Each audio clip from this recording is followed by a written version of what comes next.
Aujourd'hui, je vous emmène avec moi au parc Sanrio Puroland, situé à une petite heure du centre de Tokyo. C'est un parc qui se concentre sur l'univers d'Hello Kitty et les personnages Sanrio, et comme mon amie est très fan et y va régulièrement, je tenais absolument à y aller avec elle. Elle a un pass annuel, donc elle a pu me prendre un billet beaucoup moins cher que si je l'avais acheté en ligne ou sur place.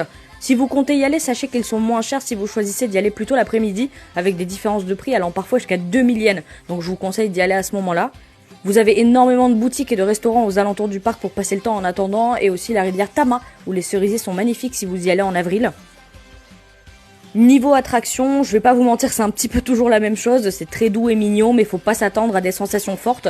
Il y a aussi pas mal de spectacles, mais comme on avait réservé des créneaux pour rencontrer les personnages, on n'a pas pu y assister. D'ailleurs, les rencontres sont gratuites, il vous suffit de réserver votre créneau dès votre arrivée pour esquiver le monde.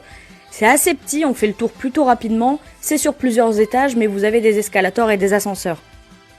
Pour la restauration, c'est étonnamment pas cher pour un parc, comptez entre 12 et 15 euros si vous prenez un plat et une boisson. Il y a une ou deux options végétariennes, mais c'est pas précisé, et faites attention car le menu change selon les saisons, donc vérifiez avant sur le site internet.